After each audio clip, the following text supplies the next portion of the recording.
The National Broadcasting Company, in conjunction with the Fund for Adult Education, presents Democracy in America by Alexis de Tocqueville.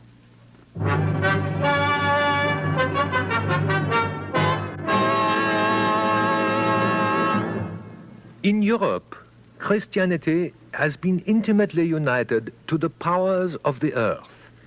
Those powers are now in decay, and religion is, as it were, buried under their ruins. The living body of religion has been bound down to the dead corpse of superannuated policy.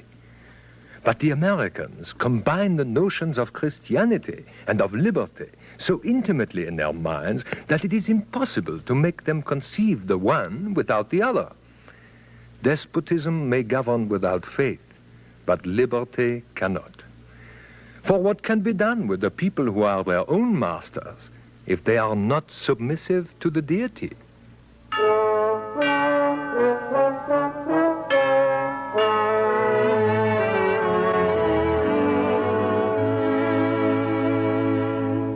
The Cement of Democracy, a study in American religion. Item 6 in the series Democracy in America, prepared by the Division of General Education of New York University, under the direction of George Probst, American historian. A series designed to bring to life the America of 1831, as recorded by Alexis de Tocqueville, and so to illuminate the image of democracy itself. A study in American religion. The Cement of Democracy.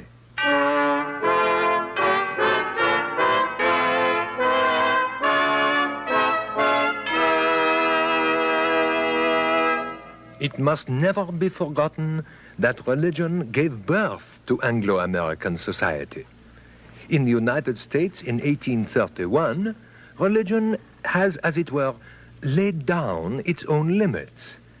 Religious institutions have remained wholly distinct from political institutions, so that former laws have been easily changed, while former belief has remained unshaken. In the United States, Christianity is an established fact, but Christian sects are infinitely diversified and infinitely tolerant. This struck us very forcibly on the Sunday Beaumont and I spent in the great prison of Sing Sing, where the warden showed us the chapel.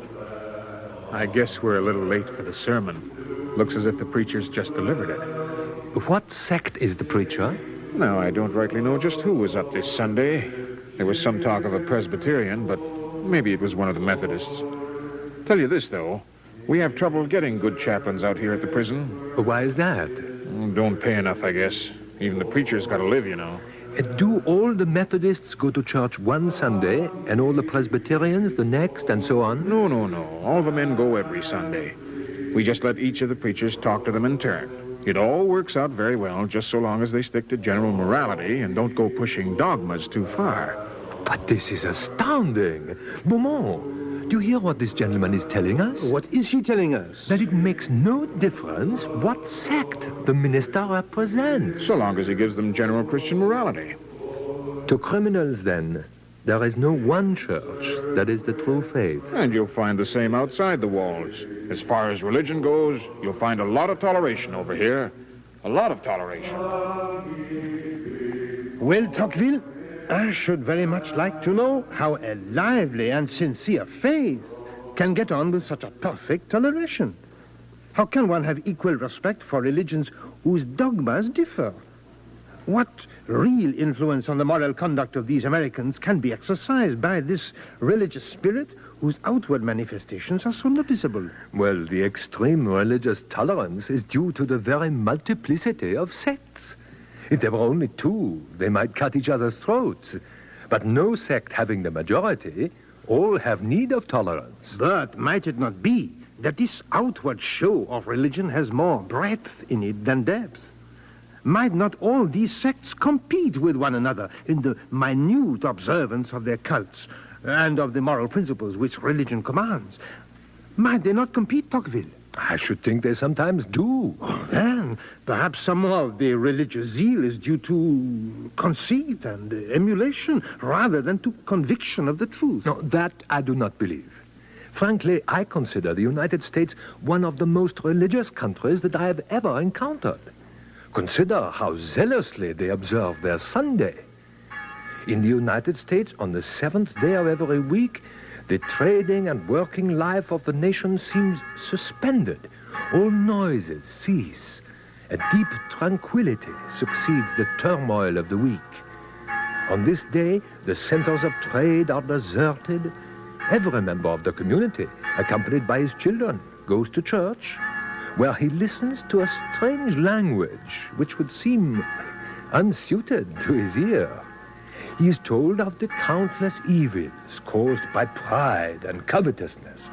He is reminded of the necessity of checking his desires, of the finer pleasures that belong to virtue alone, and of the true happiness that attends it.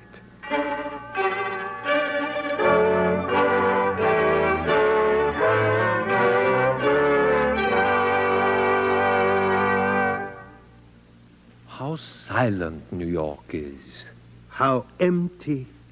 The streets are deserted. You can see that Sunday is very different from weekdays. Listen, here comes a carriage.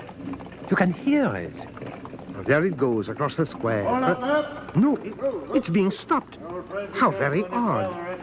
That man in the checkered greatcoat is stopping it and turning it back. What can be going on? Let us by all means hurry over and find out. Well, I don't know. The service should be out in about 15 minutes. Then you can go through here. Well, lead the horse round for me, will you? Happy to oblige. Up there. Come on, up.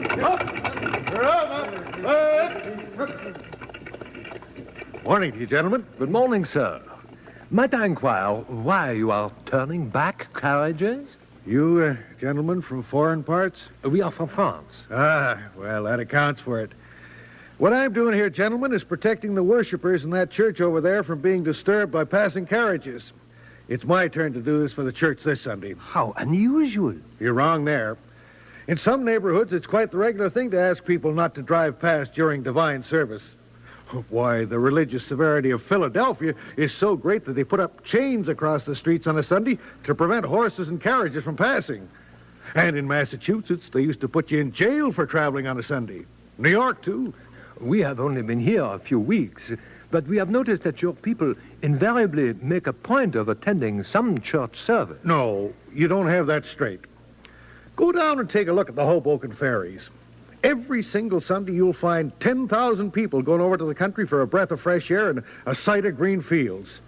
Every Sunday, out they go to Harlem, too. And in the evening, you'll see the folks coming back from the woods and fields of Harlem, all laden down with green boughs and bunches of flowers. Lovely sight. You see, Sunday's probably the only day the working man has a chance to take his family and wife out for an airing. Well, you will never make a man who labors all week spend all day Sunday thinking. In other words, Americans are not as conscientious in Sunday observance as we had thought. Oh, no, now. It'd be a great mistake to think that. Heard of what they call the night blooming cereus? I have heard of it. It's a flower. You wait years for it to open. Well, there's one near here. Last year it opened. But it chanced to be on a Sunday evening, and a lot of people wouldn't go to see it. Conscientious scruples. The sentiments do them credit. How do you make that out? If there's anything wrong in coming out on a Sunday, I should have thought the flower might have known about it. May I inquire what church you gentlemen belong to? We are Roman Catholics. Well, we have plenty over here. We have plenty of everything. Any kind of religion you want. Just the other day, I was in what they call a revival meeting right here in the state of New York. 40 days and 40 nights, relays of ministers kept it going. Over here, gentlemen, you'll find any kind of religion you want. Oh, I see they're coming out of church now. Good day, gentlemen. Hope I've been of some assistance to you.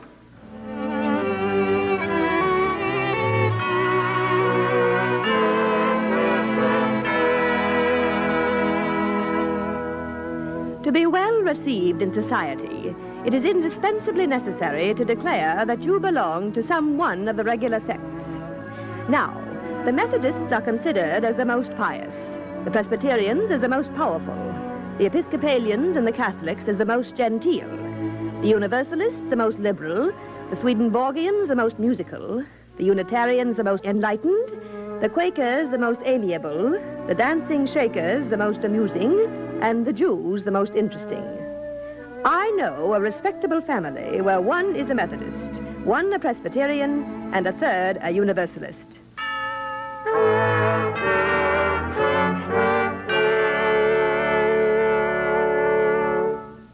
The religious state of this people is perhaps the most curious thing to examine in America. It's incredible to see the infinite number of subdivisions into which the sects in America have split. It may fairly be believed that a certain number of Americans pursue a particular form of worship from habit more than from conviction. In the United States, in spite of the separation of church and state, the sovereign authority is religious, and consequently, hypocrisy must be common. But there is no country in the world where the Christian religion, particularly the Old Testament, retains a greater influence over the souls of men than in America. I never saw or read of any other country where religion has as strong a hold upon the ladies. In Washington, the Presbyterian ladies go to church 3 times every Sunday. Episcopalian and Catholic churches are filled with elegantly dressed females. And each, of course, acts upon the universally recognized national principle that each and every one has a right to choose a creed and mode of worship for herself.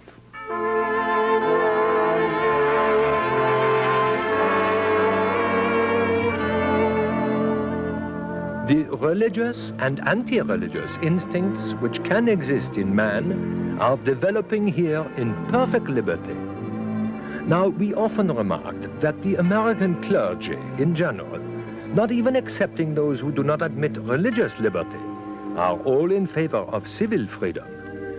During our visit, we spoke to many men of the church.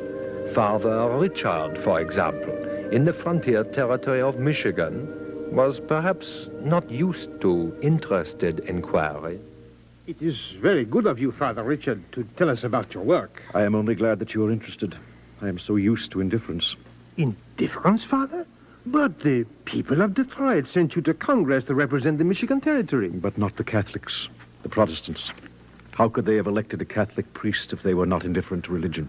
Beaumont and I have noticed an extreme tolerance in American religion. An extreme indifference, you mean? Nobody asks what religion you belong to. They only ask what you can do.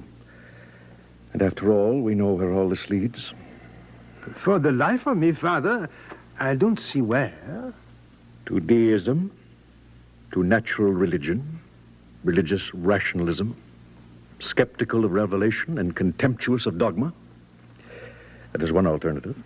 The other, of course, is Catholicism. But don't take my word for it. See what the other priests have to say. See if they don't agree with me.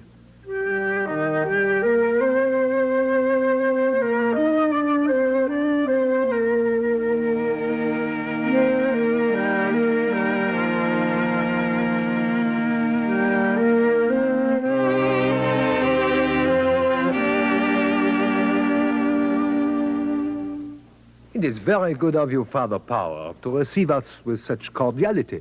I'm very happy to be of service to you gentlemen. Another glass of wine. Thank you so much. Thank you. You know, it's a very odd thing, Father Power. While we were at the service, we almost imagined ourselves back in France.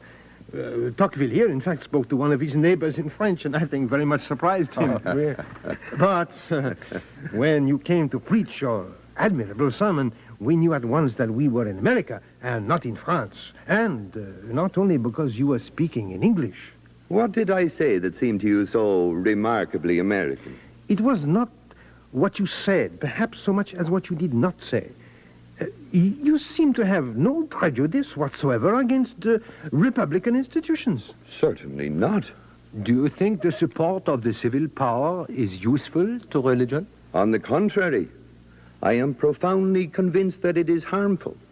I know that the majority of the Catholic priests in Europe have a contrary belief. I understand their point of view. They distrust the spirit of liberty, whose first efforts have been directed against them. Having besides always lived under the sway of monarchical institutions which protected them, they are naturally led to regret the loss of that protection. They are therefore victims of an inevitable error. If they could live in this country, they would not be long in changing their opinions. All religious beliefs are on the same footing here. The government neither sustains nor persecutes any one. And doubtless there's not a country in the world where the Catholic religion counts adherents more fervent and proselytes more numerous.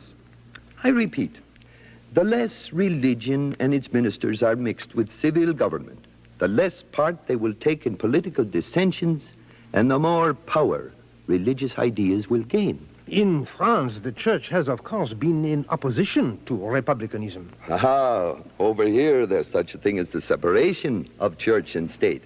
Several of the states have it written into their constitutions. New York State's one of them. Let's see, how does it go? And whereas the ministers of the gospel are, by their profession, dedicated to the service of God and the care of souls, and ought not to be diverted from the great duties of their functions.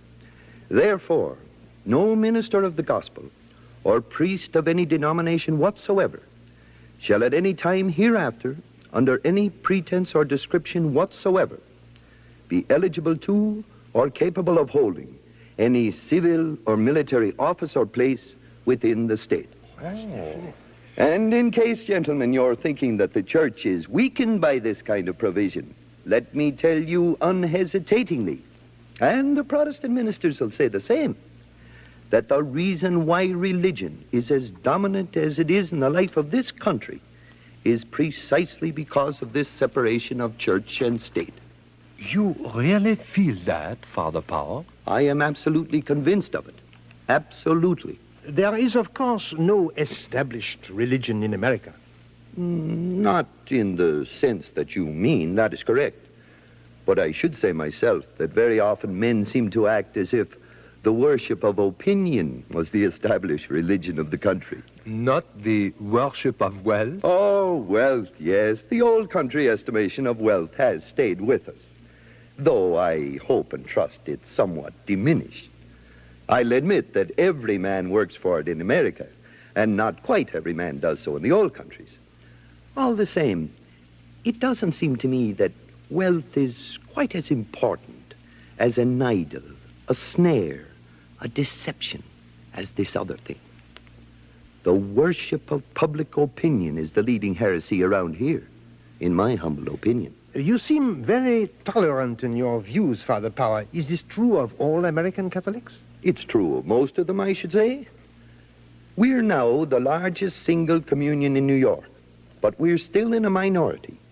So I shouldn't wonder if some of us are more tolerant when we belong to the minority than when we have the numbers on our side. But even so, American Catholics seem to love democracy as much as members of other religions. Oh, certainly. And they take it away with them when they go abroad. I was hearing only the other day of a lady from Charleston, South Carolina. Oh, very distinguished Catholic family, but the name wouldn't mean anything to you. This lady was on a visit to Europe, and she paid a visit to Rome. Now, naturally, she was anxious to have an audience with the Holy Father. And she had an introduction to one of the cardinals. And sure enough, of course, he was very pleased to arrange for her to attend a general audience. You know, when there's a lot of people there and they all receive the Holy Father's blessing. Ah, but this wasn't good enough for her. No, indeed. She wanted to talk to His Holiness. No, says the cardinal, it's not allowed. That's an honor confined to the princesses of the blood, the daughters of sovereigns. Then this lady gave him the answer straight.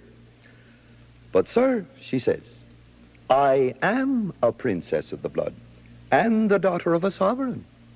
For in America, the people are all sovereign, and I am the daughter of one of the people. Oh, a remarkable reply. Oh, very much so. And it had its effect. His Holiness heard about it, and he was so pleased with it that he granted an interview.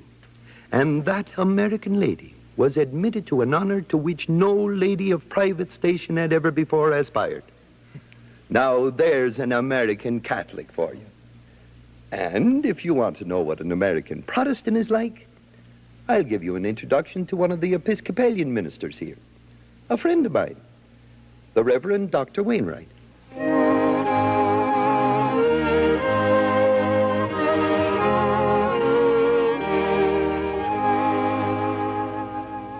So you find no point of conflict between religious ideas and political doctrines? None, sir. None whatsoever. They are two entirely separate worlds, in each of which an honest and conscientious man may live in peace. I should like to hear why you think this is so, Dr. Wainwright. Is there any doubt in the matter? I believe not, sir. It is because the ministers of the various sects have never entered politics and have never been or pretended to be a political power. We should think that we were injuring our standing if we were to concern ourselves with a political matter. A great number among us even abstain from voting at the elections. That's what I myself am always careful to do. Is there no encouragement of religion in public life? In our political and public life, we frown upon clericalism, but we warmly encourage religion. We attach great importance to it in everyday life.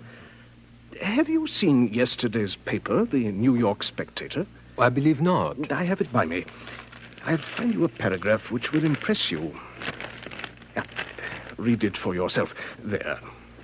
The Court of Common Pleas of Chester County, State of New York, a few days since rejected a witness who declared his disbelief in the existence of God.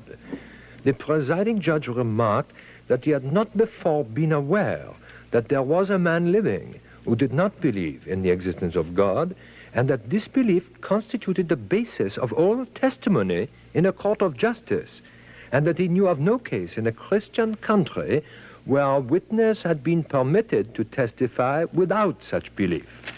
The judge refused to admit any of his evidence on the grounds that they destroyed the confidence of the court in the truth of whatever he was about to say. Extraordinary. Thus, you may see, gentlemen, the doctrine that we hold so dear of the separation of church and state does not mean that we must separate godly conduct from practical life.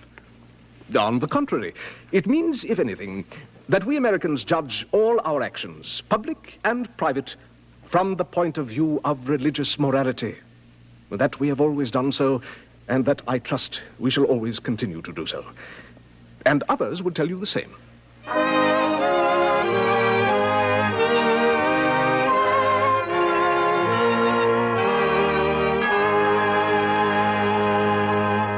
What do you say to that, Dr. Stewart? That we judge all actions from the point of view of religious morality? Well, I'd say it's true. I'm a medical doctor here in Maryland, as you know, gentlemen, and I observe that people follow the advice of the clergy. They hire only those that seem religious. The church has a prodigious influence in the affairs of the world. Well, this state of affairs must create a good many hypocrites. Yes, but above all, it prevents people's criticizing religion. Public opinion accomplishes with us what the Inquisition was never able to do. I have known a multitude of young men who, after receiving a scientific education, thought they had discovered that the Christian religion was not true. Carried away by the fire of youth, they began to maintain this opinion openly, and they became indignant at the intolerance of the zealous Christians and placed themselves in a position of open hostility. Well, some were obliged to leave the country or to vegetate there miserably. The others, feeling that the struggle was unequal, were constrained to return outwardly into the ways of religion, or at least keep their mouths shut. The number of those thus beaten by public opinion is very considerable. Astonishing. Then there is a great depth of doubt or indifference hidden here. Yes. Of course, anti-religious books are not published with us, or at least the thing is very rare. Yet several of our great men have not been members of any religious sect, have shared anti-religious feeling. Washington, for one. Washington's opinion in the matter of Christianity is unknown. He never explained himself. But Jefferson, Franklin, John Adams were decidedly deists, rationalists. On the other hand, it must be acknowledged that with us, a great many men of talent have been and are still firm believers. The great majority of the people firmly sustains the opinion that a man who is not a Christian offers no social guarantee. This is the source of an intolerance of which you can have no idea. I must admit, before I left France, I thought that America was peopled with philosophic infidels and that deism was the most we could hope for. Actually, this extreme tolerance on the one hand towards religions in general, on the other this considerable zeal of each individual for his own religion, is a phenomenon I can't even explain to myself. I must say also that I am surprised to find religion on the side of democracy. Frankly, Beaumont, I think we are discovering the cement of this democracy. Religion is much more necessary in this republic, which the Americans set forth in glowing colors, than in the monarchies which they attack. It is more needed in democratic institutions than in others. How can society possibly escape destruction if the moral tie is not strengthened in proportion as the political tie is relaxed? And what can ever be done with a people who are their own masters if they are not generally submissive to the power of God? Religion in America takes no direct part in the government of society, but it must be regarded as the first of their political institutions. For if it does not impart a taste for freedom, it facilitates the use of it. I do not know whether all Americans have a sincere faith in their religion, for who can search the human heart? But I am certain that they hold it to be indispensable to the maintenance of republican institutions.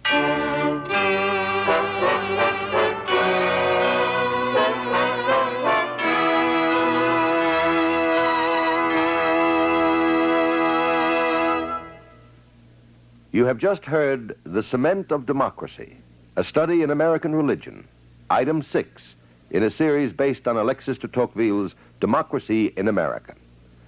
This series, presented by the National Broadcasting Company, was prepared by the Division of General Education of New York University under the direction of George Probst, American historian. Produced in the studios of the Canadian Broadcasting Corporation by Andrew Allen. Script by Lister Sinclair, music by Lucio Agostini. This series, Democracy in America, is made possible by a grant from the Fund for Adult Education as part of a general course of study of the nature of American society.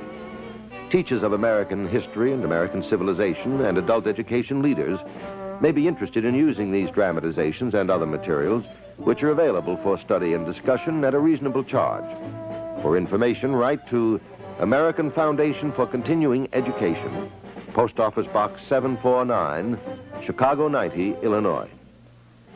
Now, this is Ben Grauer inviting you to listen next week to The Cold Water Army, Item 7 on Democracy in America. This has been an NBC Radio Network presentation.